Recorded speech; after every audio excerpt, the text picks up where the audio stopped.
127 साल पहले कनाडा पहुंचे थे पहले सिख केसूर सिंह, ऐसे फैल गया खालिस्तानी नेटवर्क।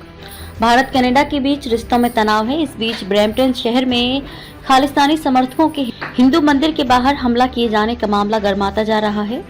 प्रधानमंत्री नरेंद्र मोदी ने इस घटना की निंदा की है और कनाडा सरकार को चेतावनी दी है। विदेश मंत्रालय ने भी भारतीयों की सुरक्षा पर चिंता जताई है। कनाडा उन देशों में है जहां बड़ी संख्या में भारतवंशी रहते हैं। कनाडा की आबादी में सिखों की हिस्सेदारी 2.1% है। भारत के अलावा कनाडा में ही सबसे ज्यादा सिख आबादी रहती है। हालांकि ये आंकड़े ज्यादा आश्चर्य की बात नहीं है। 1 सदी से भी ज्यादा समय से सिख कनाडा में रह रहे हैं। सिख कनाडा क्यों जाने लगे? कनाडा जाने वाले पहले सिख कौन थे? दरअसल भारत कनाडा के रिश्ते पटरी से उतर गए हैं। विवाद की वजह कनाडाई सरकार का खालिस्तानी प्रेम माना जा रहा है। इस बीच खालिस्तानी समर्थकों ने रविवार को एक बार फिर हिंदुओं की आस्था पर हमला किया।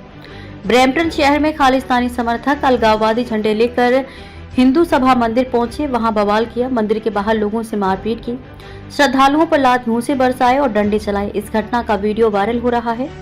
ब्रिटिश कोलंबिया स्थित सर्री में लक्ष्मी नारायण मंदिर परिसर में भी हिंदू श्रद्धालुओं को पीटे जाने की खबर है। वहां महिलाओं और बच्चों से भी मारपीट की गई है।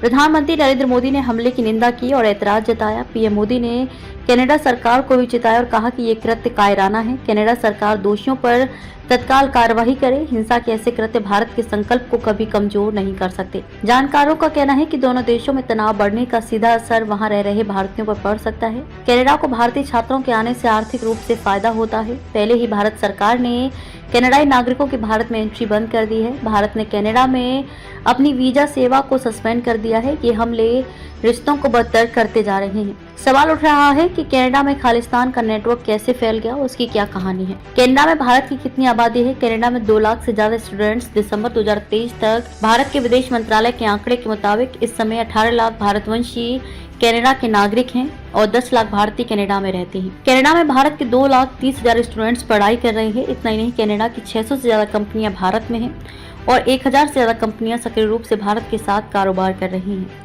भारतीय कंपनियां भी कनाडा में आईटी, सॉफ्टवेयर, स्टील, प्राकृतिक संसाधन और बैंकिंग सेक्टर में सक्रिय रूप से काम कर रही हैं। हालांकि कनाडा में सिख प्रवास की पहली लहर 1900 के शुरुआती वर्षों में देखने को मिली। अधिकांश प्रवासी सिख नौकरी और रोजगार के लिहाज से कनाडा पहुंचे। ये लोग ब्रिटिश कोलंबिया में मजदूरी के लिए और ओंटारियो में मैन्युफैक्चरिंग क्षेत्र में काम करने के लिए गए। जो लोग कनाडा पहुंचे उनमें 5000 से थोड़ा ही ज्यादा संख्या थी। ज्यादातर ऐसे पुरुष थे जो रोजगार की तलाश में पहुंचे थे, लेकिन बचने का कोई इरादा नहीं था। अप्रवासियों की सोच थी कि वे 3 से 5 साल के बीच ही वहां रहेंगे और जितना संभव हो सके अपनी बचत का हिस्सा घर भेजने की कोशिश करेंगे। कनाडा में प्रवासियों को आसानी से काम मिल गया, लेकिन जल्द ही उन्हें मुसीबतों का भी सामना करना पड़ा।